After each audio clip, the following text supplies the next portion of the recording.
1.0 and probably one of the last deck presentation because I want to see the game being released a bit everywhere. But let's go for it.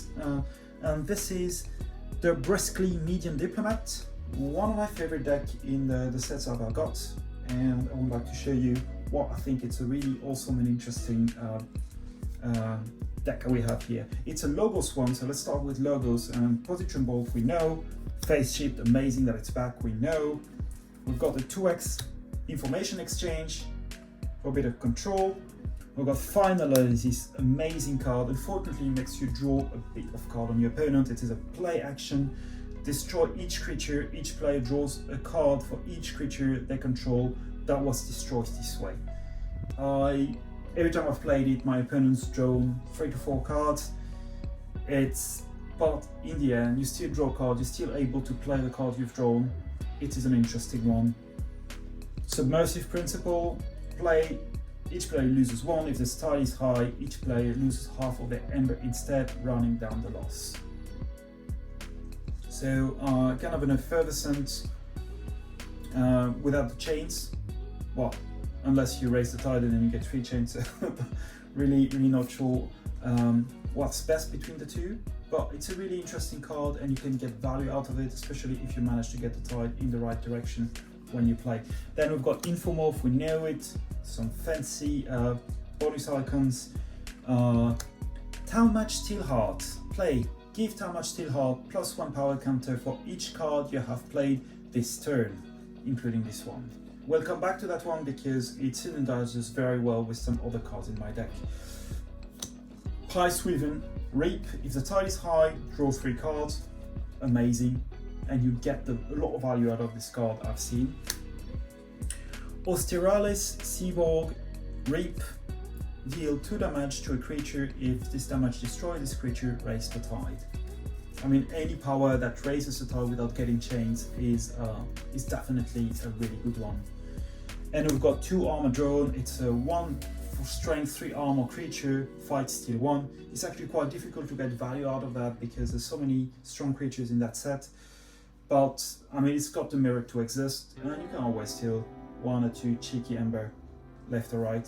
So moving down to Shadows, Seeker Needle, we know that. We've got Mug, Hornswoggle, play, use an enemy's artifact as if it were yours. It's really good and it fits well into Shadows, so no problem here. Scooped, play, deal 2 to a creature. If this is not destroyed, it captures 1 from its own side. So it's really tricky because you can't play it on your own creatures. Obviously, it's gonna be disastrous. So you have to find the right. Sometimes timing is a little bit wrong with that card. Ransack, amazing, it existed before, no problem here. Francis the Economist, also we've seen before. Finch Cloak, we've seen before. Shoulder It.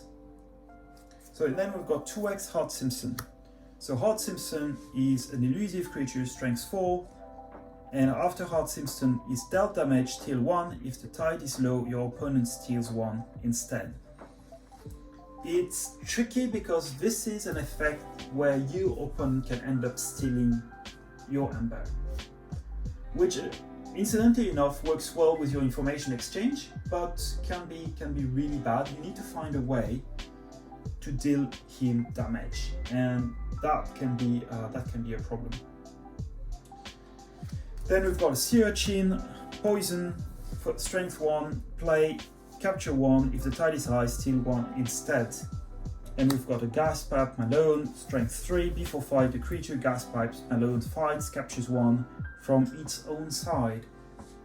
Gas Pipes Malone actually brings a lot of interesting value. You can pick your target, it's essentially a nice steal, being in play, not always being the prime target from your opponent.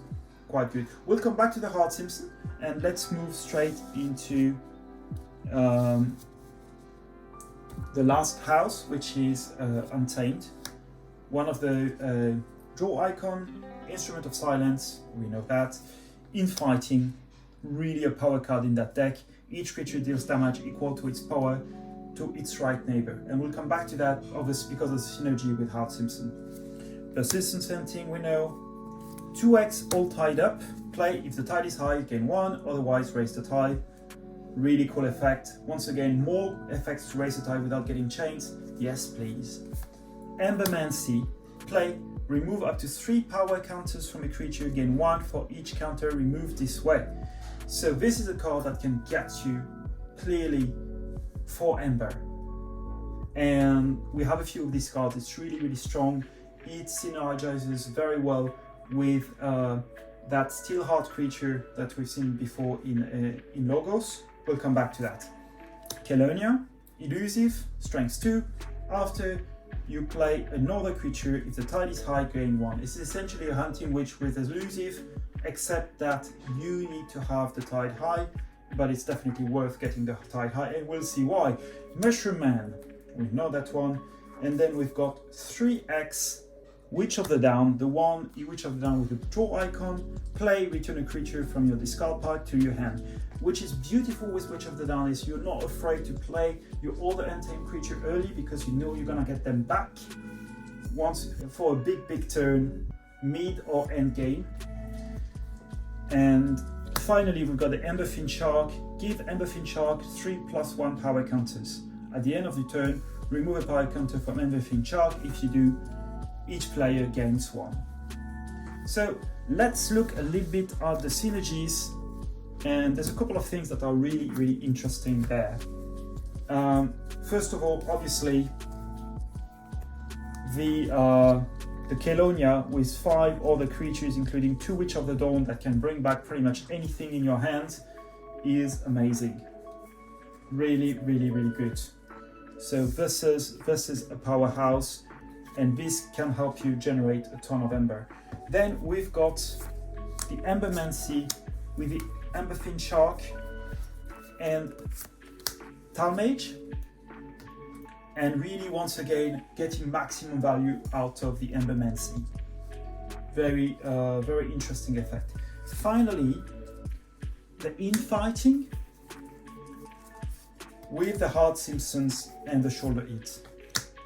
And this one is a little bit less tricky, is that positioning would be very interesting, and you always need to see who is sitting right to Shoulder Eat, who is sitting right to Hard Simpson, and vice versa.